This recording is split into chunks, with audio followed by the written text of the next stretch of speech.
Dicsértessék a Jézus Krisztus. 9 óra most már el is érkezett, egy kicsit el is múlt. Újra együtt vagyunk, ugye, mint a tavaly, kultúrotthonba összegyűjtünk, hogy a karácsony estét megkezdjük, és együtt ünnepeljük. A kántor úr vezetésével az ifjúság és a gyerekek a mai este egy kis előadásban próbálják a karácsonynak a szellemét közelebb hozni hozzánk. Figyeljük meg, szeretettel hallgassuk végig, és a mai este mindnyájunk számára legyen igazi ünnep. Évről évre visszatér az ünnep, és ahogy a születésnapokat és a névnapokat nem szoktuk megunni, hanem mindig, minden esztendőben újra és újra kezdjük, újra ünnepeljük, így a karácsony sem lehet megunni, mindig gyermekeinket lássuk, mikor kisebbek, mikor nagyobbak, a mi falus feleinket látjuk, és együtt akarunk ünnepelni. Kellemes estét kívánok mindnyájuknak, születendő Úr Jézustól, sok kegyelmet, és majd a végén aztán együtt kimegyünk a végtéri szentmisére, hogy ott folytatjuk a szentmise áldozatot. Még egyszer sok kegyelmet a mai estére, kellemes ünnepet kívánok mindnyájuknak. Dicsértessék a Jézus Krisztus. Dicsértessék a Jézus! Bűnhalál éjjele, bűnhalál éjjele, sötétlik a föld felett, évezredek ontanak fájó könnyeket. Nemzetek sóhajtozva, szívbánatba esdenek, ó, harmatozzatok, széplő szépegek. Mert imod fenn, megnyílt a menny, fényözön van a magasban, ő kegyelme száll a földre, itt van a boldog éj.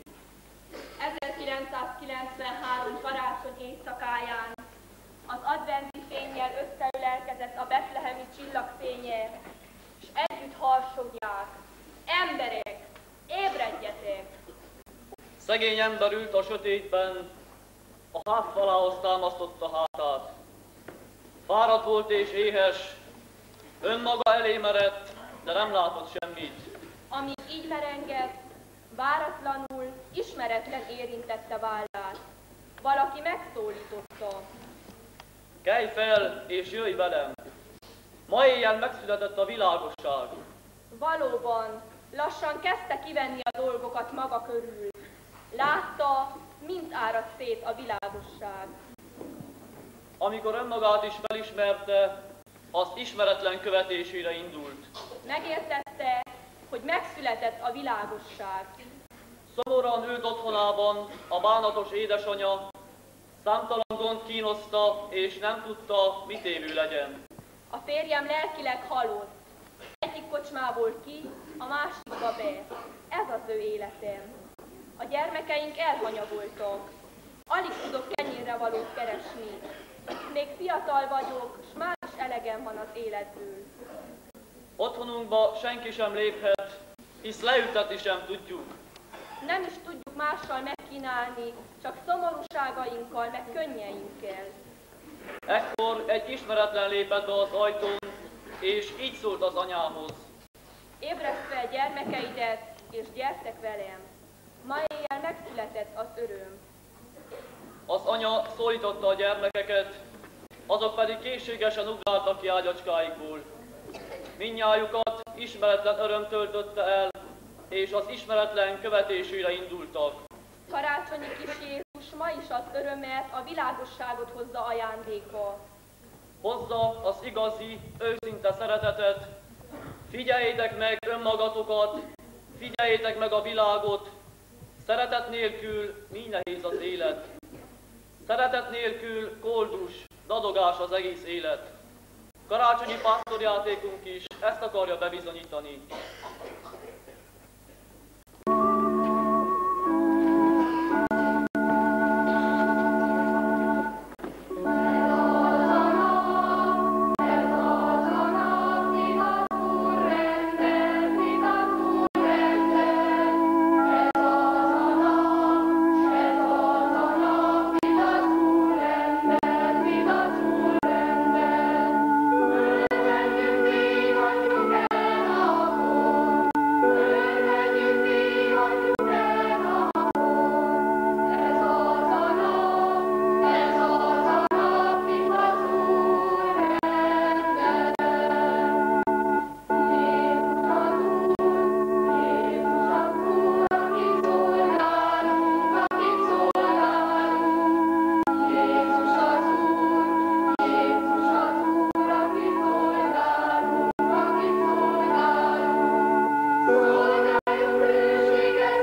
egy-két jó fiút, ki a jósrajzú jelekben hinni és olvasni tud.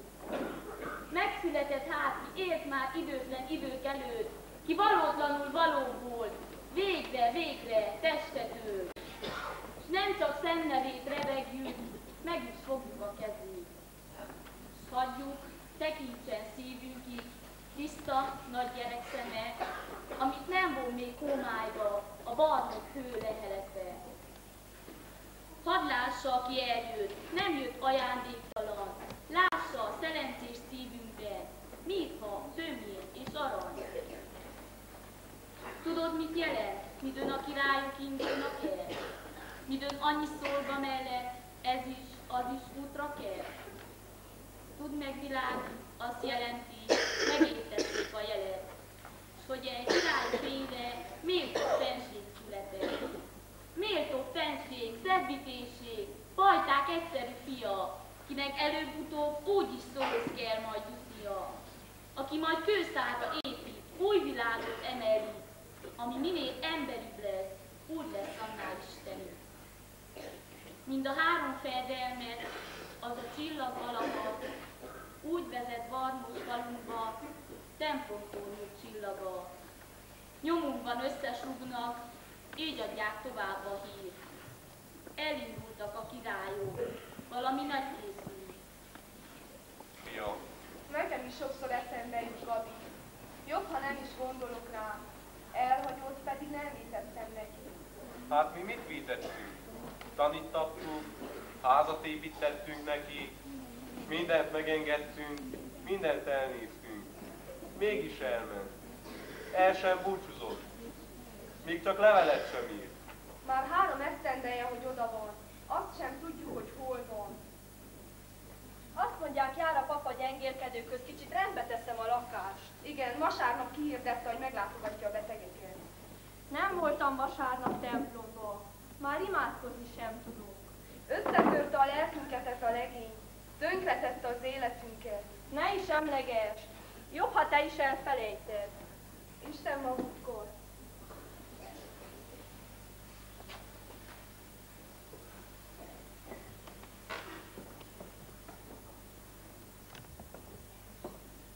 Milyen hűségesen látogat minket Márta. Milyen jó volna, lenne egy ilyen lányunk. Én szerettem volna, hogy legyen még gyermekünk. Te nem akartad. Egy fiú neked elég volt. Isten most ezt az egyet is elvette. Megvert az Isten. Nagyon megvert az Isten. Tessék. Békesség a háznak és szívvel lakójának. Üdvözlégy szentesti szüzdő születén és a félszákin a látszenvedték. Kinek átút oldalából vízcsordult és drága ég. Életünkben, halálunkban, te légy velünk szentként. István bácsi, mikor a kórházba hazajött a szentségekkel ellát. Jó volna megújítani a szent házat. Köszönöm a látogatást, Levános úr. A nagy bánatomra, vigasztalásomra szolgál. Sok szülőnek van bánatok. Sok fiatal hagyja el a szülői otthon. Mennek kenyeret keresni, szerencsét próbálni. Új környezetbe kerülnek, életlen, tapasztalatlan fiatalok társaságába kerülni. Senkire se hallgatnak. Sokan még azt is eltékozolják, amit otthonról kaptak. A mi egyetlen fiunk is hűtlenül elhagyott minket. Pedig mindent megtettünk érte, mégse voltunk elég jók. Azt se tudjuk, mi van vele, éle, hal-e, még levelet sem ír. István bácsinak nem szabad a fiatalossásokat tökre engednie. Betegségéből a bánkódás nem készül. A sok búslakodás miatt egészen elpusztult. Érzi néni, sokat kell imádkozni, mert 2 betege is van. Jó volna Somjóra is elzarándokolnia. Az édesanyja kitartó imája, a csíksomjói szűzanya közbenjárása sokat tehet Istennek. És itt csak az Isten tud segíteni. Nem tudok már imádkozni se úgy, mint régen. Nincs kedvem templomba se menni. A fiára gondoljon, Érzsi néni, a tékozló fiúra. Érte mindent megkértünk. Na most tessék egy kicsit kimondni. István bácsi, végezd el a gyógyat. közel éreztem akkor a halálomat, de nem reméltem, hogy helyre jövök. Akkor mindent meggyóntam. De most is van elég vétkem. Nem tudok az Isten rendelésére megnyugodni. Miért? Miért vert meg így az Isten? Ne gyötörje magát ilyen kérdésekkel. Most a saját lelkére gondolj, hogy azt megkönnyebbítse. Sokat zúgolódtam, átkozódtam, még káromkodtam is. Ezek a bűneim. Imádkozza el többször gondolkodva, most segít meg Mária, és szánja meg minden bűnét. Teljes szívem bűn. Isten, ami irgalmas atyám, bocsásson meg neked és adja meg a békét. Én feloldozlak téged bűneitől az Atya, a Fiú és a Szentlélek nevében. Amen. Lejöhetnek.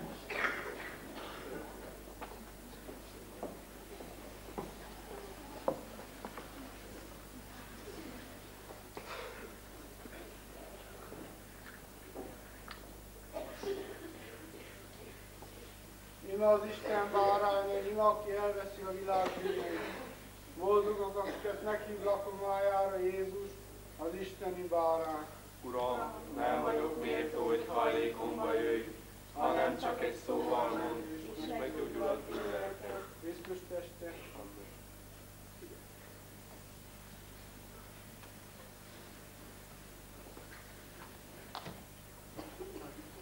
Ötlen fiúk miatt tudom sok keserűségét a magukhoz. Ne csüggedjenek! Tékozló fiúk, egyszer vissza kell térni az atyai házba. Akik elpártoltak szülőtől, Istentől, lassan rájönnek, hogy a szórakozás, a mulatozás nem az igazi boldogságot. Ezért mondja Zsoltáros is, lelkem békéjét, én nálad lelem meg, én Uram, Istenem. És hiszem, hogy Gábor fiúk életében is bekövetkezik az a pillanat, amikor megszólal a lelkiismerete és megkérdi, hogy mit tettél. Isten fizesse a vigaszt és a reményt. Én csak bizalmat kívánok és reményt az Isten irgalmába. Dicsértessük a Jézus.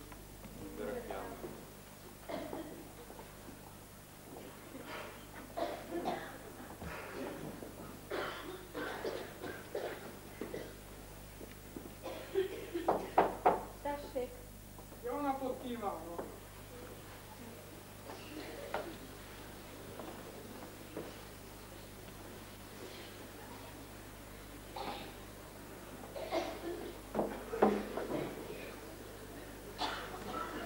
Hogy van István bácsi?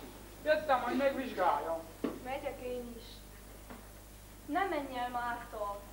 Olyan jó, mikor nem vagyunk magunkról. Olyan rossz kettel lenni a nagy beteggel s a nagy bánattól. Maradj, maradj. Nekem is megvan a nagy bánatom. Tudom, ne is mondd. De nekem 2 betegem van és 2 bánatom. Nincs mellettem senki. Megvert az Isten. Csak egy gyermekünk van, most ezt az egyet is elveszítettük. Nincs senki, aki mellettünk állna. Márta, hívja a beteg. Gyere ide, lányom, mondjuk együtt a felhagyott penitenciát.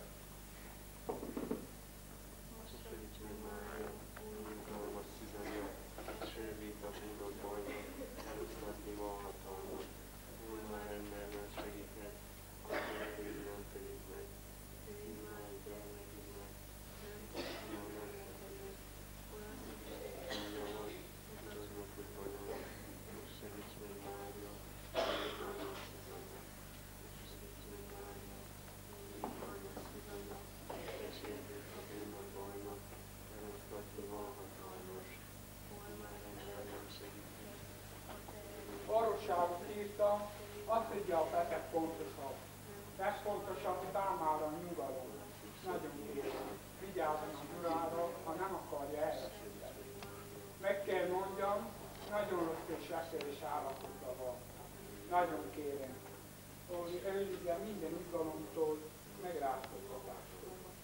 Egy újabb agyvérzés létezik lehet számára.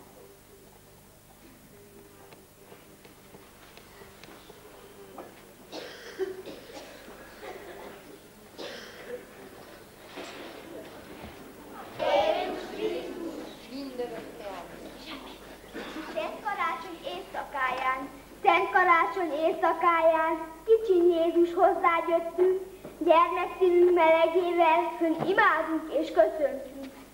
Körülvesszük Jászorodat Szent Józseffel Máriával, éneklő szent angyalokkal, pásztoroknak csoportjával. Megköszönjük, hogy a fényes mennyországból leszállottál, és ezen rideg bűnös földre szeretetet és üdvöt hoztál.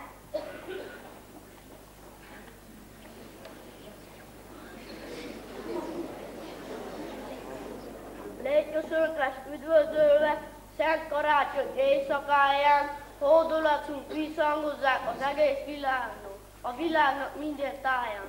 Édes Jézus, kérünk téged, kis kezünket összetéve, add, hogy költözzék a földre, veled együtt hit és béke.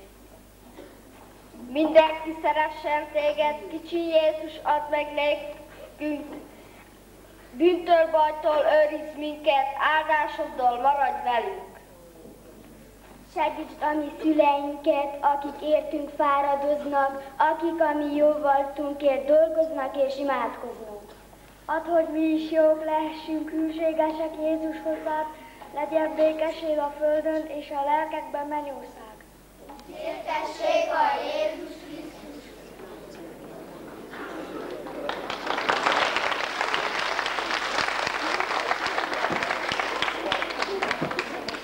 Dicsértessék a Jézus Krisztus!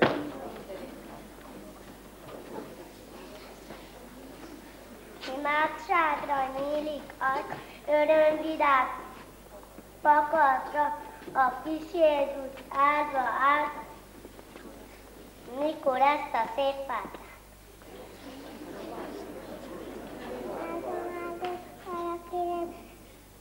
Hessen más is üljen, aki szegényen kárul, legyen boldog vagy ismerem.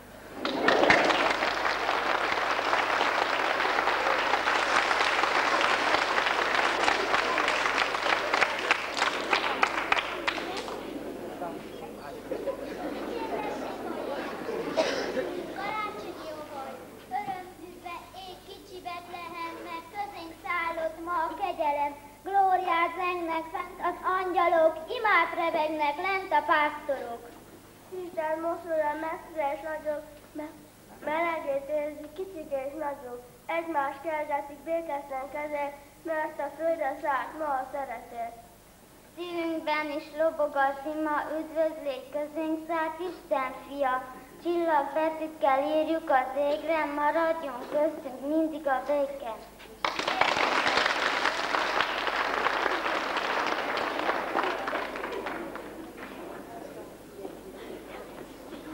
A Jézus Krisztus, adj endre békesség minékünk. Békesség most tűnétek emberek, örvendezzél derék világ. Hangozzatok jámbor legendák, zsolozsmák, bibliák, imák. Kicsi gyertyák, lobogjatok föl, bolduljunk tömjénnek szagán. Szép dolog ez! Így kell csinálni minden karácsony éjszakán. Hely, szép az istenes legenda, a csillag, a jászol, az élet. Ki lehetne még vele húzni, talán még néhány ezer évet. Békesség hát néktek emberek, örvendezzék a vak, a béna. A jászol benne van a legendában, s a jászolban benne a szína. Különben is az élet csupa vígság, útvesztőkből csillag vezet ki. A pásztorok és bölcskirályok szinte futnak egymást szeretni, és a betlehemi félhivatalosban, miként egykor megvala írva, mindenkit jászolánál várja az arany, a tömjén a mirha. Örvendezzél, derék világ, harsogjatok, jó égi villik, örvendezzél, derék világ, te meg vagy váltva, tudni illik. Lobog kis gyertya, meg nem árthattál ennyi fény ennek a világnak. Odakint szörnyű nagy a kétség, odakint szörnyű a sötétség, odakint szörnyű vak sötétben, sirály rikoltoz, bércse víjog, bagoly huhog, kóbor eszüköl. Odakint Valami nagy titkot rejteget a sötét világ. Jó lesz mormolni szaporában, Szent Zsolozsmát, Bibliát. A föld könnyektől terhesült meg, s a terhesült föld ing, remeg, s a vajudók innak gyümölcse nem lehet más, csak szörnyeteg. Ami sóhaj, könyv, kín, nyögés, szenny volt és rettentett a földgolyón, vad orkánban kitörni készül, világot törve rombolón, évezredes tragédiának bosszuló vége fenyeget, vad éhesen, vad harcra készen állnak iszonyú seregek. A messiást nem várják immár, nem kell többi a messiás, hazug a megváltás meséje, szentségtelen a szentírás, hazug minden, amit az ember évezredeken át istenített. Csak egy igazság, közös Jézus, egyest, egyenlő végű, ez az élet. Ám ne nézz ki az éjszakában, örvendezzél, de ég világ, hangozzatok jámbor legendák, zsolozsmák, bibliák, imák. Ne halljátok a földübörgést, menjen tovább a szürke élet, közeleg a földi végítélet. Addig lobog csak kisgyertya, harsogjatok csak égi villik. Örvendezzél, derék világ, te meg vagy váltva, tudni illik. Dicsértessük őt. Gyerek téged idért a javából. Legyen elég máról. Kedvünk a mulatni, adjál még inni. Kint a felesége várja magát, induljon haza. Engem ne várjon senki, utánam ne járjon. De járjunk el, ha itt az ideje hazajön. Mit keresél te itt? Eredj haza. Maga nélkül nem megyek. Akkor itt ülsz, ameddig jól esik. Gyere, higgyál egyet te is. Nem kell az italak, kérem, jöjjön haza. Jöjjön haza, édesapám.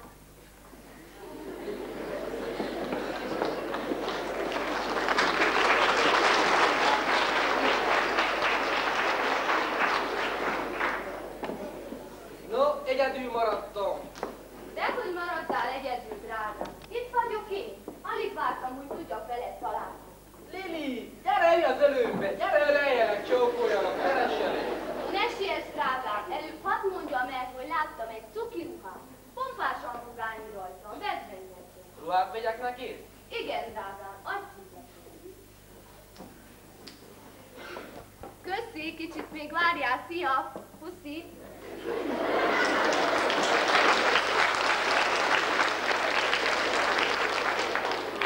Lili elment, a lepke elröpül. Egyedül vagy, barátom, hogy lehet az? Jókor jöttél bajtás, a mulatom kedvél volt. A jó barát, majd csak kicsit nagy a füle. Még hogy a nagyfülű vagyok? Mondd vissza, hangok! Nem mondom itt a nagyfülű. Az iskoláját, ezt megkeserni. Estét kívánok! Jóskó, te vagy! Hát miért jöttél? Ki küldött ide? Apám még küldte. Nem érdekel. Nem érdekel a vegéfalú. Nem küldött senki, magamtól jöttem. Megtudtam, hol vagy és eljöttem. Kár volt, hogy utánam gyere. Én már nem megyek haza. Unom a falus életét. Egyszer ledolgozni a munkahelyen a 8 órát, azután vár otthon a kasza, a kapu, az istálóban a vállatot. Édesapám nehéz beteg, édesanyád keserű miattom. Gyere ülj le így áll velem, ha már félkerestél, megtisztélek. Nem kell az italod, nem azért jöttem, inkább a húgom miatt indultam meg. Tönkrement ő is egészen. Te Jóskó, a városi nők olyan érdekesek, kedvesek, Mártát rég elfelejtette. De ő elfelejtette el téged, mindig hazavár. Senkivel sem áll szóba, pedig sokan környékezték. Értsd meg, hogy nem kell nekem a falu, és nem kérnek a falusi Márták se. Elhatároztam, hogy nem is nősülök meg. Hát minek kössem le magam egy életre? Szabad akarok lenni. Utánam ne járkáljon az asszony, és ne sírjanak a gyermekek. Erősen megváltoztál, Gabi. Nagy újító lettél. De vigyázz, a te újításon nagyon rosszabb legyen, mint a régi. Otthon egyéb se volt. Hétköznap a munka, vasárnap a mise. Semmi szórakozás. Az is a mi hibánk, ha nem találtunk otthon semmi szórakozás. Azért is a városba futtunk. Ha egy kicsit kimaradtam, apám még dorgáltok. Nem tetszett nekik a ruhám, nem engedték, hogy nagy hajat hagyjak, ahogy városon ti volt. Ők más világban nőttek fél, régi módja gondolkodás. De szerettek téged, a javazatot volták, egyet dolgoztak, amit kitörődjük vele. Meg tudok állni a magam lábán. Engem ne babosgasson senki. Nem mi az embernek egyedül lenni, Gabi. Még a Szentírásban is ez van megírva. Jó estét!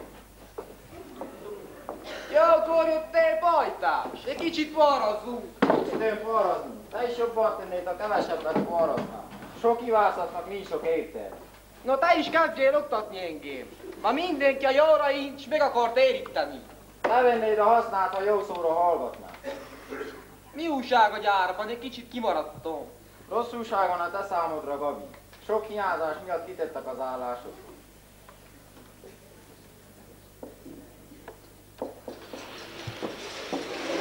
Lenne, hogyha felednének karácsony napján, uram, téged.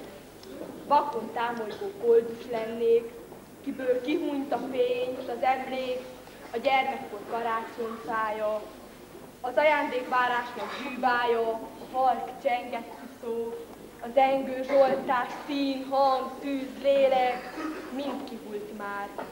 Nevem lenne háládatlanság, nem méltó rá, hogy elsóhajtsák, ember se lennék, érző többé, magam tagadnám mindörökké, hogy mások, uram, sose láttak, de én, ha téged kizárlak agyamból, s a véremből kihagylak, bús feledésnek odaadlak, mikor tolhatná még hiányod?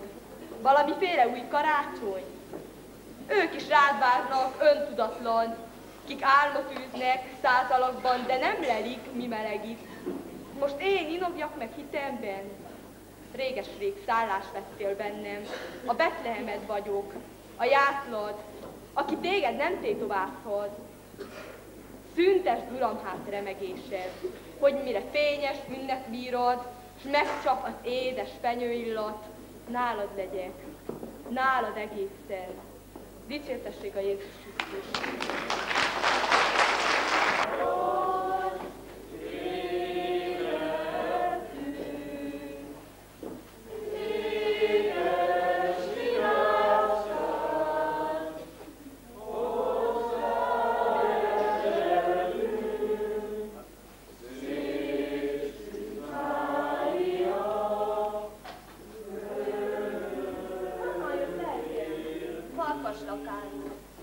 Minden évben el szoktam zarándogolni egyik búcsúra. Az a gyönyörűsége lelkemnek, ha a régi búcsús énekeket meghallgatom, énekelhetem. Sokan már nem ismerik ezeket, énekeljen el egyet. Boldogságos asszonyom, Szűz Mária, hozzád száll esdő szavunk. Szűz Mária, te látod az életünk, látod, mennyit szenvedünk. Jöjj, segíts, mert elveszünk, Szűz Mária.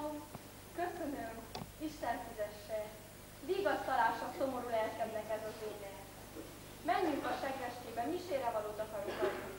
Márta, jössz veled? Nem, én már adtam. Jóskát keresem meg, merre van. Jó, hogy jössz. Valami legényektől rossz híreket hallottam Gabiról. Na miért hallgat? Talán te is hallottál valamit? Hallottam eleget, s láttam is. Mit láttál? Nála jártál? Igen, megtudtam volna is felkenni. Miért nem mondtad eddig nekem? Miért titkoltad? Nem akartalak megszomorítani.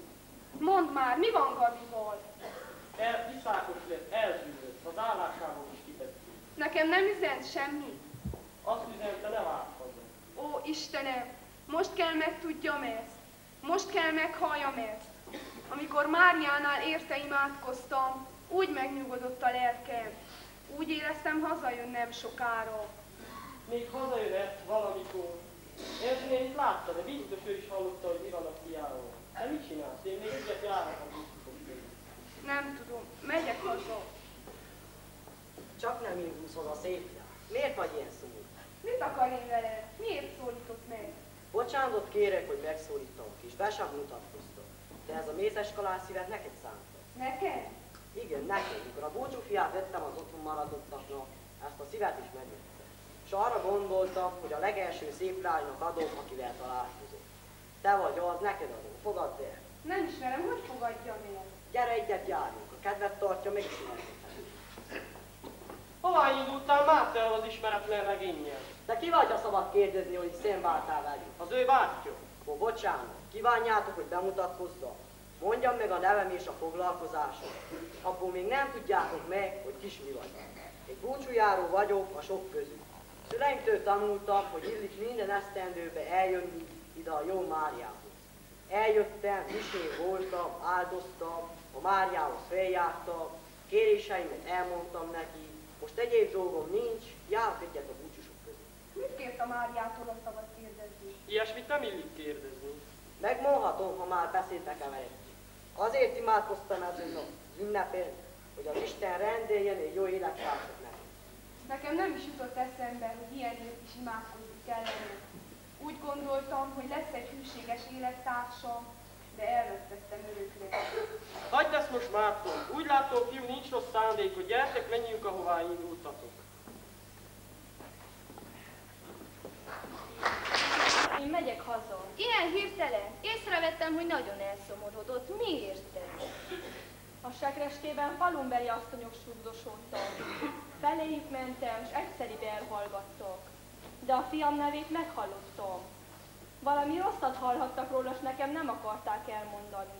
Mi van a fiával, csak nem beteg? A fiunk elhagyott.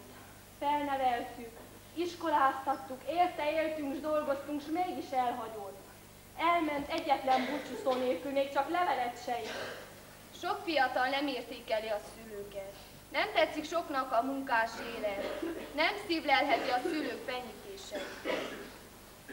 Mennyit imádkoztam érte, mennyi misére valót adtam érte. Máriát minden búcsún arra kértem, hozza haza elveszett fiamat. Minden hiába. Itt van Erzsébét! Jóska, te nem hallottál valamit a fiamról? Nem szólsz egy szót sem, miért hallgod? Áldoztam, nem tudok hazudni magának. Nekem ne is hazudozzál, az igazat mond, mi van Gabival? Kérdezzem meg másokat, sokan hallottak róla. Ha áldoztál, legyen benned annyi irgalmasság, hogy egy bánatos véletlenát megvigasztolj. Amit én tudok, az nem vigasztaló. Nagyon is elszomorító. Az Istenre kérlek, mondj el mindent, amit tud. Gabi elzülött, nem kívánkozik haza. Nem igaz. Honnan tudod? Megtudtam hol van, felkerestem. Az ivóban találtam rá félig részegen. Cimboráival mulatozik, romlott nőkkel barátkozik, iszákos lett. 3 helyről tették ki a hiányzások miatt. Most is állás nélkül van. Megvert az Isten, elhagyott az Isten. Nem segít a szűzanya. Nem jön haza a fiam. Hát ezért kezdett Márta legényekkel sétálni. A húgom hűséges volt Gabihoz, pedig még egyben sem voltak. 3 esztendőn át nem állt szóba senkivel, pedig sokan körülöttek. De most azt üzente, ne várjon rá, nem jön haza. Nem jön haza, nem jön haza. Istenem, sohasem bocsájtasz meg nekem. Nem könyörülsz rajtunk. Miért síránkozik, javasszony? Nagy az én bánatom, lelki atya. Az uram nehéz beteg. Egyetlen fiunk hűtlenül elhagyott minket. Most hallottam meg, hogy elszorult, nem kívánkozik haza. Hát ez elég gond egy édesanyának. Imádkozzék a betegért és a tékozló fiúért is. Ó, már 3 esztendeje érte imádkozom. A búcsukra is eljövök minden évbe. Nem kértem Máriától csodát, csak azt kértem, hogy hozza haza elveszett fiamat. A tékozló fiú megtérése is nagy csoda. Az emberi lélekben történő nagy csoda. Hogy csodát tegyen értünk az Isten, arra érdemtelenek vagyunk. De istenfélő életet éltünk az egész család. Templomba hűségesen jártunk, a böjtöket megtartottuk, mégis miért látogatott meg így minket az Isten? Valami hiba azért mégis volt az életükben. Valami hiányzik a vallásoságukból. Hiányzik a gyermek. Csak egy fiunk van. Nem akartunk több gyermeket. Most az Isten ezt az egyet is elvette. Ezzel vert meg. Mikor Isten meglátogat, lesült ránk, azért teszi, hogy megmentsen minket. Dicsértessék a Jézus Krisztus! Hát itt nagy szomszédat szól. Már mindenütt kerestelek. Csak most tudtam eljönni otthonról, és befoltam hozzátok, hogy eljöttél. István azonban nagyon rosszul kapta. Egymagában csak bánkódik, kérni, hogy igyekezzél haza. Rosszul van a férjem. Ó, Istenem, még őt is elvesztem. Mi lesz velem, ha őt is elveszed? Jaj, Mária, mi lesz velem, ha egyedül maradok? Ne csüggedjen, jó asszony. Bízzék és imádkozzék. Rajtunk már semmi sem segít. Én is befoglalom családját imáiban. A szűzanya segítségét kérem a maguk számára is. Bízzék abban, hogy a legnagyobb a szükség, ott a legközelebb Isten segítsége. A búcsúinek is vigasztal, ismerünk? Síralom völgyében, az élet tengerén, sokszor fájdalom és gyász közelget felém. Van egy égi anyám nékem, ki el nem hagy soha engem, neve Mária. Este ma született a föld megváltója. Kicsi istállóban szalmán született meg, s rámosolygott a világra az isteni gyermek. Mellette a Szent Szív, Szent József a drága, vigyáznak nagy, féltő gonddal a kis Jézuskára. Szép karácsony este, földre szállt az Isten, égjen jóság és szeretet az ember szívben. Dicsértessék a Jézus Krisztus. Összeszorítja a szívemet. Nem tudom, a betegsége vagy a bánat. Lehet mind a kettő. Somjon, nem hallottál valamit a fiamról? Ott sokan megfordulnak. No, nem hallottál semmit? Nem látta őt valaki? Érdeklődtél-e utána? Nem érdeklődtem. Hogy lehet? Hogy nem érdeklődtél? Vajon Márta nem hallott valamit? Olyan rég nem volt nálunk Márta. A búcsú után nem volt még egyszer sem. Azelőtt olyan hűségesen jött, vigasztalt, most vajon miért nem jön? Biztosan tud valami rosszat. Menj, hívd ide, lássuk, tud-e valamit. Most egyéb dolgommal nem tudok Márta után járkálni. Hagyj el minden dolgot is, menj. Úgy hallottam, hogy a bátyát készül meglátogatni, és kell észrecsek valamit. Engem ne látogasson meg. Talán várja a halálomat. Arra pályázik, hogy kap valamit. Ne beszélj ilyenekért. Adj orvosságot, hogy egy kicsit tudjak megpihenni, aztán menj, de gyere hamar. Ma már egyszer vettél. Próbálj egy kicsit megnyugodni, elaludni. Aludni? Jó volna talán végleg elaludni. Nincs már semmi értelme az életemnek.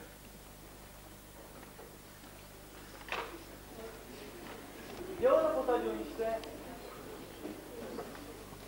Úgy látszik, alszik a beteg, ne kertsük még. Az ajtó nyitva volt, érni nem mehetek meg.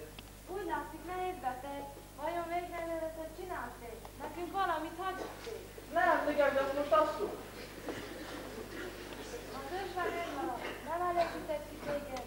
Nagy a családunk, neki csak egy fia volt, már is. Milyen rosszul néz ki, milyen mélyen alszik. Nem alszom, bátyám. Csak az orvosságtól egy kicsi elvágyaztam. Isten áldjon István! Miért jöttetek? Az én nagy betegségem titeket nem érdekel. A betegségemet se bánjátok. A halálomat várjátok. Az asszonynak jár a szája. Az uram kellőképpen kielégítve. Nagy a kapcsiság, Songorasszony. Nagy a részvétlenség. Adjon Isten, ma megérkeztek maguk is. Nem jött el Márta vagy Jóska? Nem találtam őket otthon, de hátrahagytam az üzenetet. Kicsit rendbe teszem az ágyadot, jön az orvos. Hívtad, hogy jöjjön. Minek nekem az orvos? Nem használ semmit az orvossága. Bánatomra nincs gyógyszere. Tessék! Jó napot kívánok!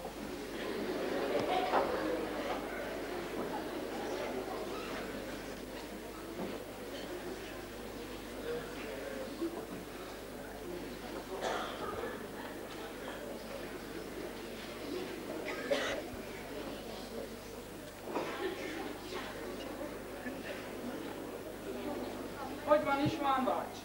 Jöttem, hogy megnézzem. Köszönöm a szívességet, doktor úr.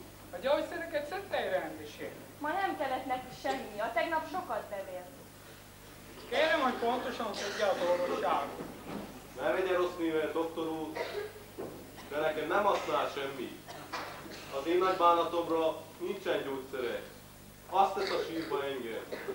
Bánat az életben mindenkinek kerül István bácsi. Hálátlan, rossz viseletű gyermek elég van. De engem elhagyott egyetlen fiam, búcsúszó nélkül. Kinek van ennél nagyobb bánata? Sok szülőt elhagy felnőtt gyermeke. Tékozló fiú van elég. Sok fiatalnak nem tetszik a szülők jóra intése, figyelmezése. Sokan képzelik magukat, mindenkinél okosabbak. Azt se bánnám, ha nem hallgat rám, csak ne hagyott volna el. Az elszülött fiatalok jó része nem költözik el otthonról, mint a fiú, de a szülői otthon nem több számukra egy szállodánál. Hazajárnak, enni, aludni, tiszta ruhát venni. A jó szülők mindenről gondoskodnak, és ők pedig élik világukat. Aztán, mikor idegesek lesznek, ilyen-olyan betegségeket összeszedtek, futnak az orvoshoz, de sajnos akkor már késő. Maga ilyen szomorú dolgokról ne tévedődjék, nyugalomra van szüksége. Különben az orvosság sem segít. Hallgass az orvos szavára, István! Nekem is van elég bajom a családtól, míg az asszonynal is. Meg, hogy velem is? Nem veszem a lelkemre. Azt tartom, napusús jó telik. Írtam még valami gyógyszereket. Pontosan kell szedni. A látogatókat arra kérem, hogy hosszas beszélgetésekkel a beteget ne szaklassák. Minden jót kívánok mindnyájuknak!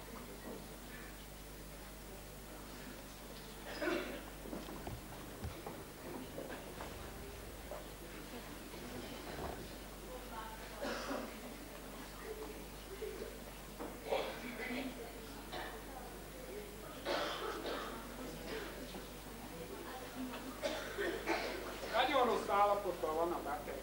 Akkor kell érte.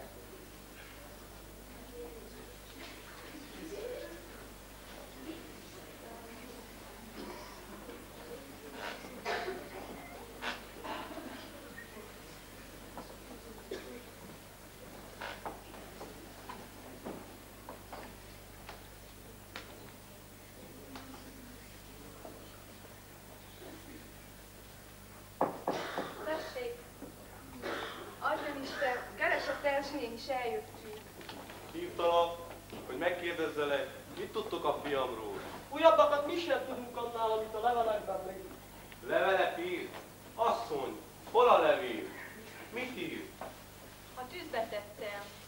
A tűzbe tetted a fiam levelét? Nekem meg sem mutattad. Mit ír? Ne izgass fel magad, mindent elmondok. Mondj el mindent. Mondom, csak nyugodjál meg. Olyasmit írt, hogy más a fiatalság élete. Azért ment el, mert úgysem értettük meg.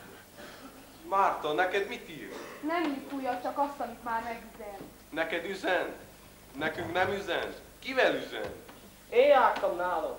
Te jártál nála? Hol van? Mit csinál? Nekünk mit üzen? Azt mondta, mondjam meg, hogy mostanában nem ő azon.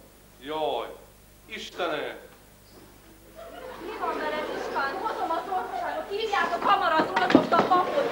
Jaj, régen, mindennek véget, egyenlő maradjon. Karácsonyi graduálé, Puszta Sándor verse. Ezüstöt fújt az uzmora, a kertre és a fákra, karácsony van. Szűzbéke hull a békétlen világra. Mint hétágú gyertyatartón, csillog ég a gyertyafény, friss szél száll a fehér havon, s rád villan a vörös fény. Mezitelen fürge angyalok surrannak inn a hóba, becéznéd őket, itt fognád, nem állnak veled szóba. Hová repült a gyerekkor, a régi-régi játék, 30-hoz nem vagy messze már, s felkomoldik az árnyék. Férfi vagy már, haj elfutod, az ifjúság hősálma kezedben fegyverszerszám toll, s hő homlokodon szánta gondok ekléje, s más sorsok zord virasztója lettél. Neked csak csikorgó fagyó és dúszt küld a hideg tél. A jászloknál József vagy, nem tiéd a gyermek, más bölcsőkre hajolsz csak rá, s lábad alatt mély vermek nyílnak, s napjaid busan beledobálod, de égő testednek tüze őrzi a dúlt világot. Mi lenne, ha minden vágy teljesülne menten? Kiszállna harcba vérrel itt, ki élne akkor szenten? De induljon ki csillagot, a vakulásig látott, oltson el minden tüzet, hogy felgyújtsa a világot. Hajíts hát fákját, fényvetőt, fellobbanod a hóba, vagy nagy fekete keresztnek, állj útra ácsolodva. Hol vannak régi váraid? Im tornyod van a gondból, mit könnyű kézzel formáltál, régió puha homokból. Hol a zászló, és hol szemed, mi pocsolyákba tengert látott szép operenciát, és az emberbe ember. Férfi lettél. Látod akkor bekormozott csúprútól. Keresd meg anyád szép szívét, és fürözd meg a vútól. Szíved te, szepegű gyerek, hisz karácsony van, béke. Az angyalok kék szeméből ibolya hull a szélben. Tanítsd örömre buszádat, s visszalopott gyermekséget zöld fenyőfágát. Dobáld meg, és hidd, hogy csoda lesz. Virágá válik menten, kuporodj a tövébe le, és édes önfeledten aludj, míg egy láthatatlan száj csókol homlokodra, békelirasz, és pár csillag beszáll majd a szánkosodra. Dicsértessük a Jézus.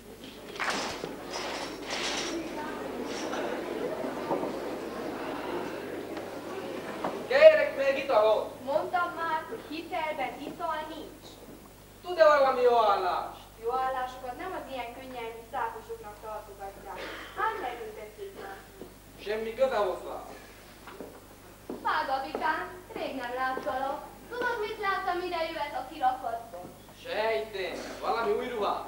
Tévedsz, egy csodás kalapot. Nem kerül drágába, csak 5 darab ezreske. Nincs pénzén. Nincs pénze, s én még rád pazarolom a drága időmet. Várj!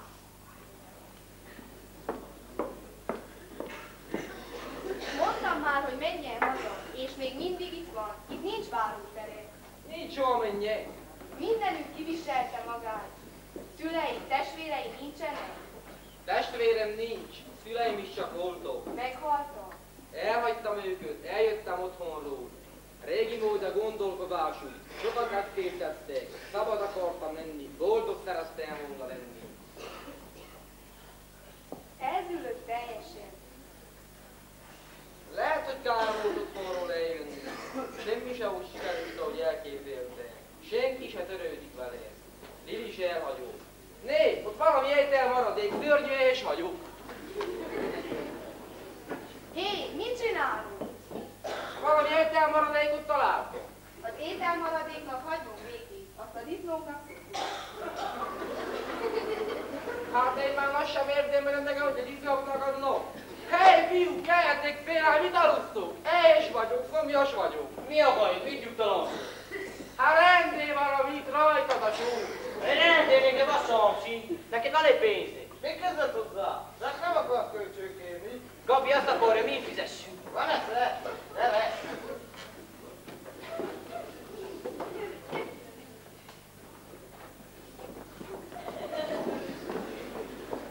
Addig volt barát, volt nő. Senki se törődik vele. Milyen más volt otthon. Szegény anyám, apám, mennyit beszéltek velem. Kár volt eljönni otthon. Milyen ismerőségnek? Én is énekeltem valamikor. Én is köszöntöttem a kis Jézuskát. Milyen rég nem voltam templomban. Hát még mindig itt van. Milyen énekel? Az ifjúság készül karácsonyra, a Betlehemes játékottal. Tűrjön meg még itt egy kicsit. Olyan jól esik ezt az éneket hallani. Vajon mi van apámmal, anyámmal? Meg se kérdeztem Jóskát. Hogy fogadnának, ha hazamennék karácsonyról? Megbocsátanának-e nekem?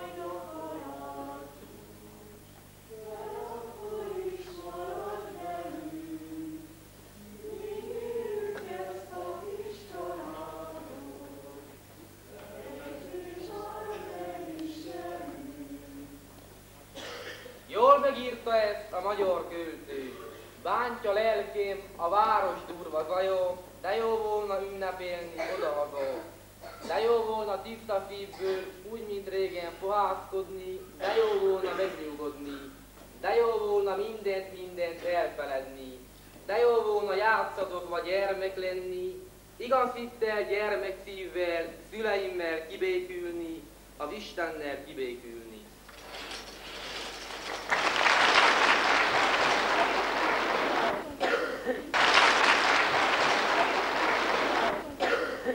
Szeretném beleharsogni a világba, amivel tele van a lelkem.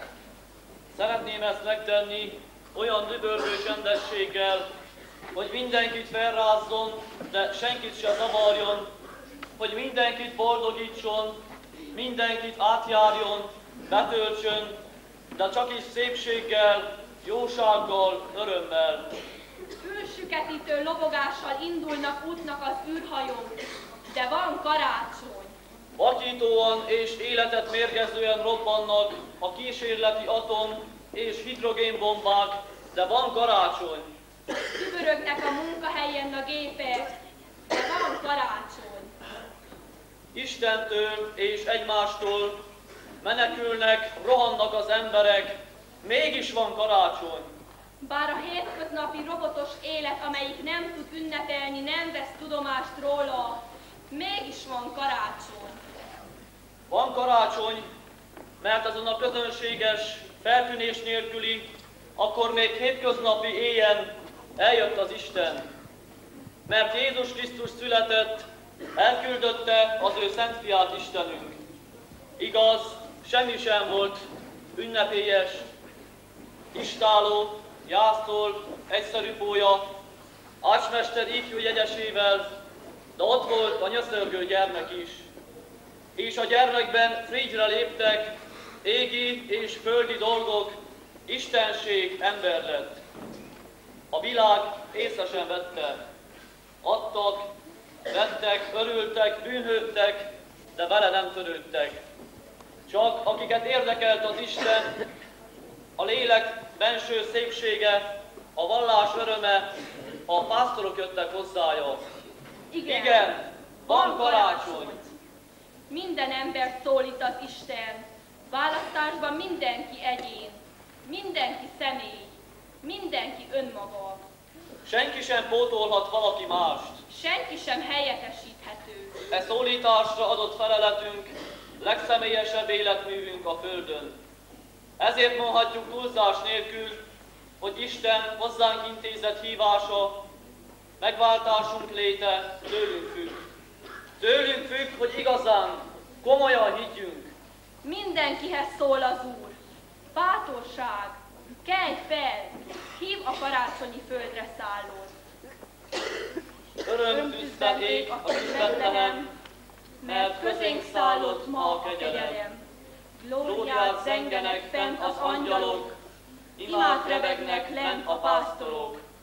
Kisded mosolya messzire ragyog, melegét érzik kicsik és nagyok. Egymást keresik békétlen kezek, mert a földre szállott ma a szeretet. Csillagbetűkkel írjuk az égre, maradjon köztünk mindig a béke.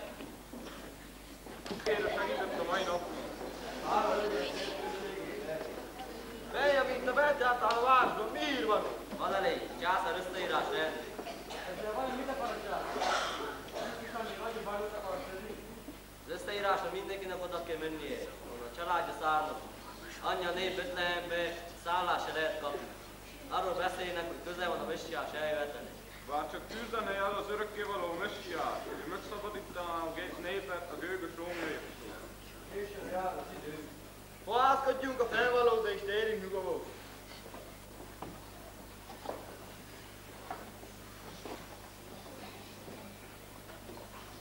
Mindenható úrunk, hozzá kiáltottak atyáink, csak azt mondják, hogy kiszabadítottad őket. Hozzá kiáltunk mi is, lássad népnek szorongásunk. Magány népnek uralkoznak felettünk, akik nem ismernek téged teremteni. Saját kezükkel készített szobrot imád. Tekint sírgalmasan reánk tudunk, szabadítsd meg népet. Valaki járjátszunk. Vegyek meg nézet!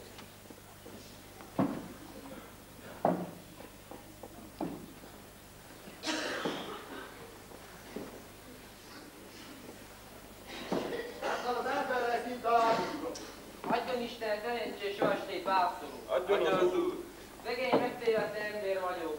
Szüleimet elhagytam, életüket megkeserítettem. Istentől elfordultam, az emberek meglesznek. Adjatok egy kis helyet legalább erre az éjszakára, hogy megpihenhessek. Nagyon fáradt vagyok. Itt az ide, hogy pihenni térjünk mi is, te pedig vándor, megpihensz között.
Vigyetek magatokkal, én is veletek megyek.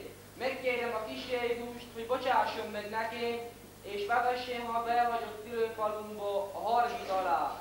Megkérem, segítsen, hogy megszamarított szüleimtől bocsánatot kérjek, és fájó szívüket megvigasztaljon. Pásztorok, eljünk fel, hamar induljunk el. Betlehem városában, rongyos istánocskában, siessünk, ne késünk.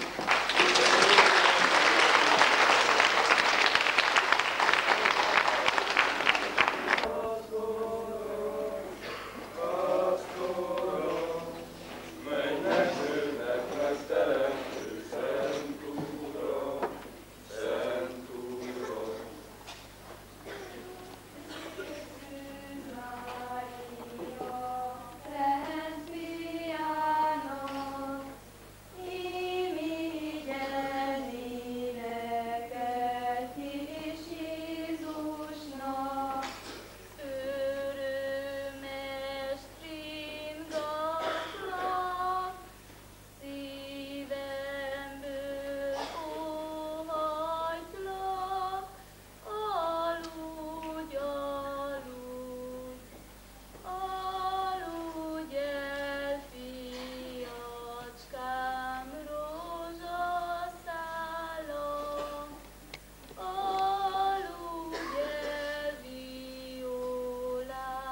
Jézus szent fiadat nékünk, mert szent angyalaitól hozzája küldettünk, hogy megváltónk lenne, nem is kételkedne.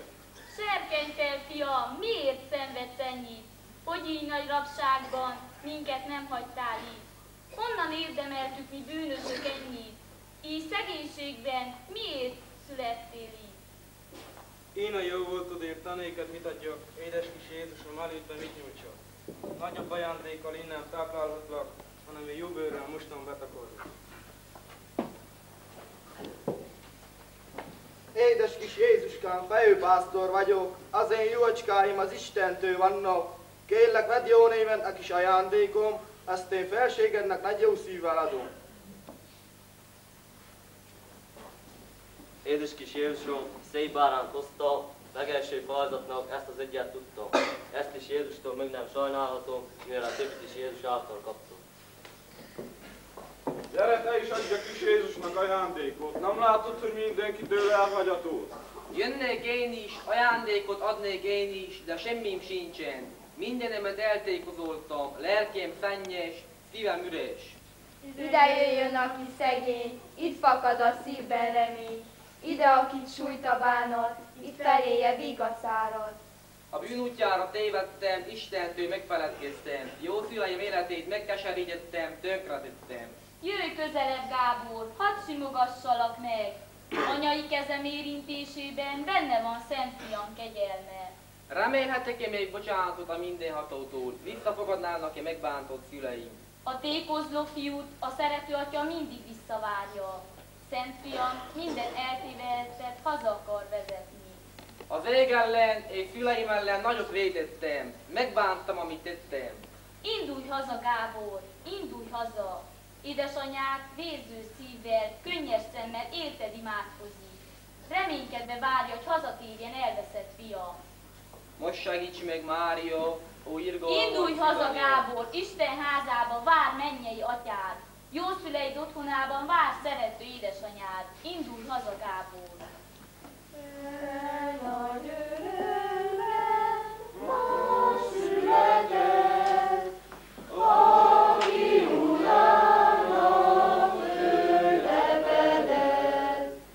Mária karján régi a lény, isteni kígyet szült meg ölén. Egyszerű pásztor jöjjön velem.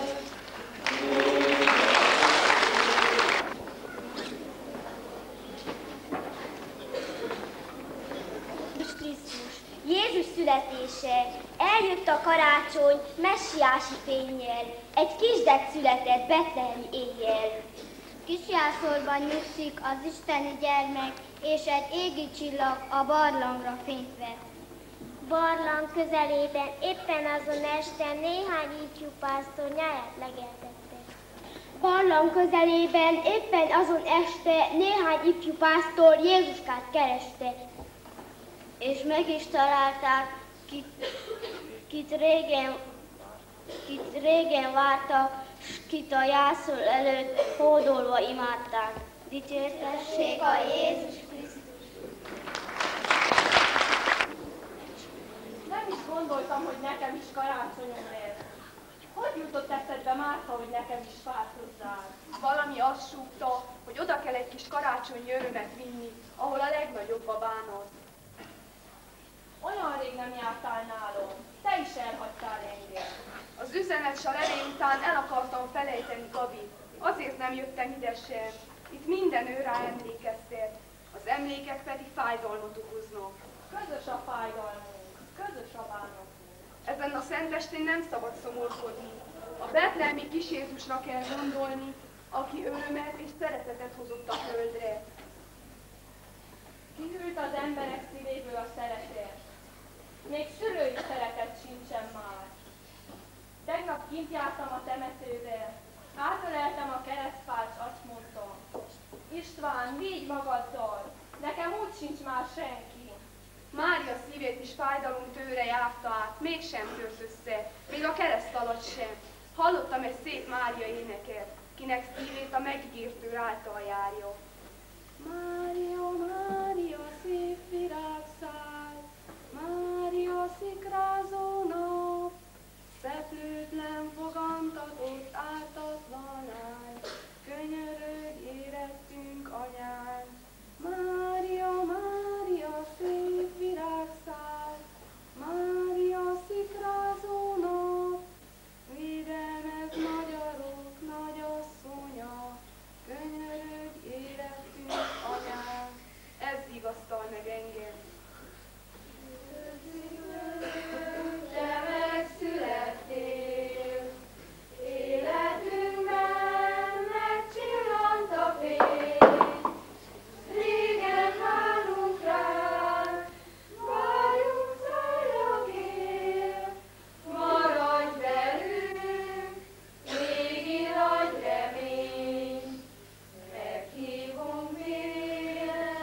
Dicsértessék a Jézus Krisztus!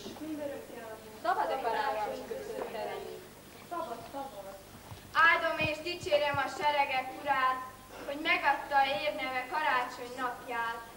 Áldja meg az Istene háznak gazdáját, családjával együtt kedves gazdasszonyát.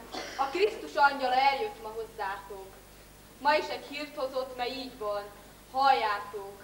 Egy kisgyerek született néktek a jászolban, ökös szamák között kisistáróban. Szúrós téna van a párnácskája helyett, nem volt, aki adjon néki nyugovó helyet. Fogadjuk be most őt, mert szerelmes Jézus, adjunk szállás néki, mert megváltó Krisztus. Énekeljünk néki vígan dicséretet, zengjünk Istenünknek szép ékes éneket, hogy áldott szent fiát értünk elküldötte, legyen fölségének neve áldott érette. Megcsendült az ének embergyermek ajkán, az Úr Jézus születése napján. Öröm ünnepe van ma az emberiségnek, ünnepe a fény, ünnepe az égnek, örömre a földnek. A várva várt vendég hozzánk elérkezett, az ígért messiás Jézus megszületett. Jöjj el Jézus Krisztus, te várva várt vendég, ne is menj el többé, maradj nálunk mindig. Tegyünk Jézusnak kis tisztességet, amiképpen tettek a napkeleti bölcsek. Áldás teljes legyen az ünnep részünkre, jó atyánknak pedig dicsőítésén, szenteljük meg is ezt az ünnepet, mert Urunk Jézus megszületett. Erzsi néni, mi csak azért jöttünk, mert Gabi fiával egyidősek vagyunk. Amíg itt nem hagyott, addig ő is mindig részt vett kántálásunkban. A kapu előtt vitt el az útunk.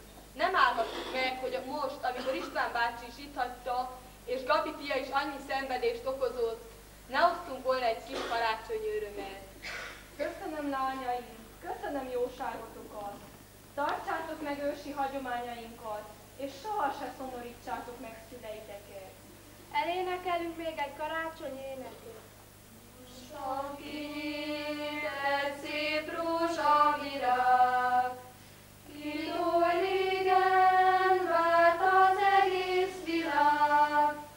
Betlehemben kibimbózott zöld ág, királynőmből méltóság.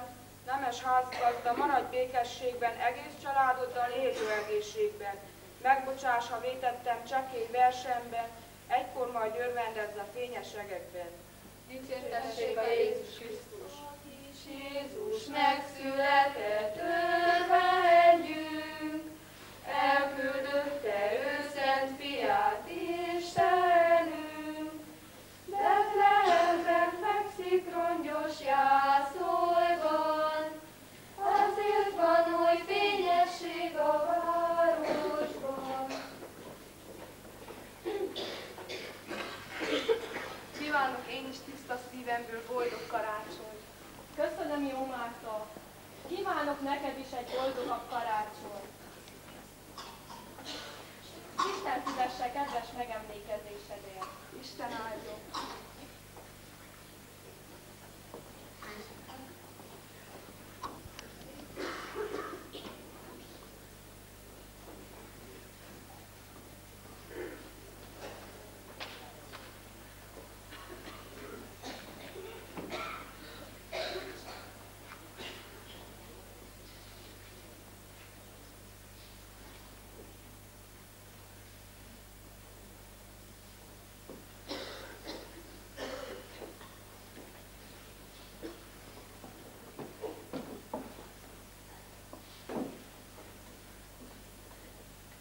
Üdvözlégy Mária, kegyelemmel teljes, az Úr van te veled, áldott vagy te az asszonyok között, és áldott a te méhednek gyümölcse Jézus, akit te szent szűz a világra szültél.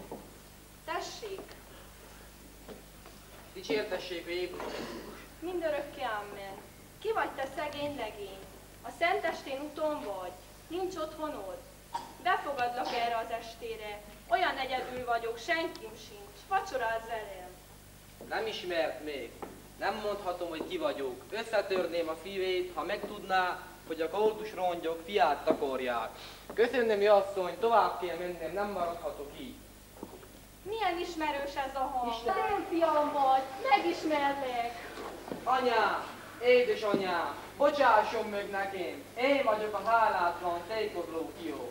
Hazajöttél, fiam! Betlehemi kis Jézus, Csíksomjói segítőszűzanya, köszönöm, hogy hazahoztátok. Életem legszebb karácsonya ez. Édesapám hol van? Nincs már édesapád. Kétszer is agyvérzés érte. Sokat bánkódott miattad. Mikor a rossz híreket meghallotta rólad, akkor kapta a második agyvérzést, ami a halálát okozta. Édesapámot én tettem a sírba. Miért is tudtam elmenni? Van-e bocsánat ekkora bűnre? Isten fia azért jött a földre, hogy az eltévejedeteket Istenhez visszavezesse, a megbántott mennyei atyát kiengesztelje. Tessék, dicsértessék a Jézus Krisztus.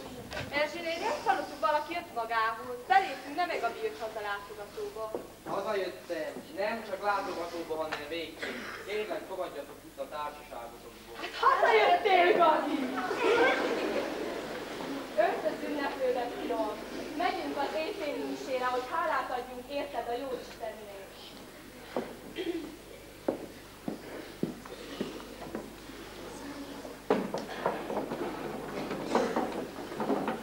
Dicsértessék a Jézus Krisztus.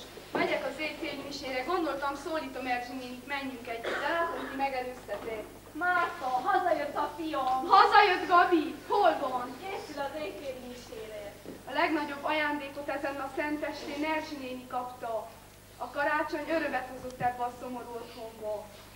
Soha sem tudom megköszönni a szűzanyának, hogy elveszett fiamat hazasegítette. Ó, Csíksomjói segítő szűzanya, vezérelj haza minden tékozló fiút a hűtlenül elhagyott szülői házba. Erzsi néni, tegye le a gyászruhát, öltözzék ünneplőbe. Teljesedik kisfalunkban a költő verse. A mi kis falunkban a karácsony boldogságot szokott hozni. Egybegyűlnek ifjak és vének, hálát adni a magasság Istenének.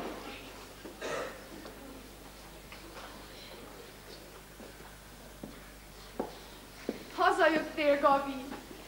Hazajöttem, és el sem megyek soha többé. Márta, meg tudsz nekem bocsátani? A Jóisten is megbocsát nekünk. Hogy ne bocsátanék meg én is? Az ég áldja szerető édesanyádat sok imádságáért. Csíksomjói szűzanya, őrködjél minden kicsi székely család fölött, törüld le az édesapák verejtékét, az édesanyák hulló könnyeit, simogasd meg bánatos arcukat, őrizd meg az ifjúságot, ne engedd, hogy egy is közülük tékozló fiúvá legyen. Induljunk az éjféli misére Krisztus Urunk születésén örvendezni, a Jóistennek hálát adni. Olyas kis Jézuska, lelkünk drága gyöngye, a szeretet fehér szárnyán szállj, siess a földön. Lelkünkben kis jászolocskát készítettünk néked, puha meleg takaróba göngyölgetünk téged. Család rettentő rejtelem, kerítések fegyelem, döntőt öröm, könyv, türelem, de az igaz, a szép, a jó, s az Isten is bennem terem. Uram, teremtő atya vagy, azt tégy velem, amit akarsz. Roncolt botomat, szívemet ültest kertedbe, s újra ügyes lett. Arcom, Isten arc.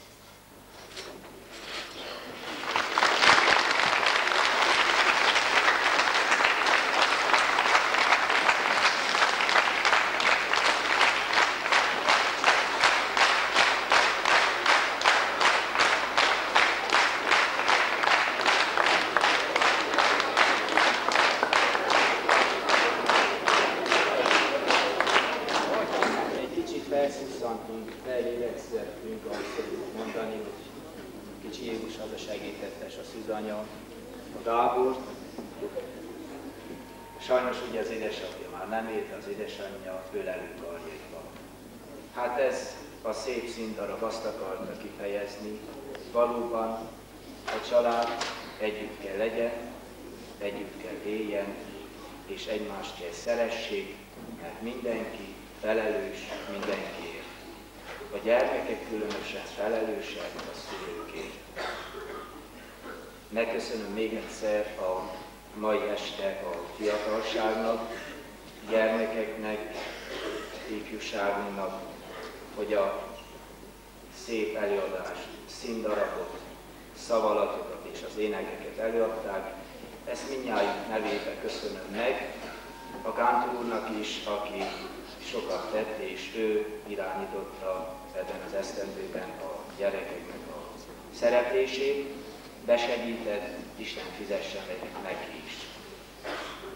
Ahogy az édesanyja a Gabi fiát hívta az évféli szentmisére, én is szeretettel mindenkit várok az évféli szentmisére, de még azelőtt a függöny húzogatónak megkérem, a függöny húzogatót, hogy húzza el a függönyt, hogy a szereplőket, énekeseket még egyszer megláthassák, és egy-két éneket meghallgathassunk tőlük.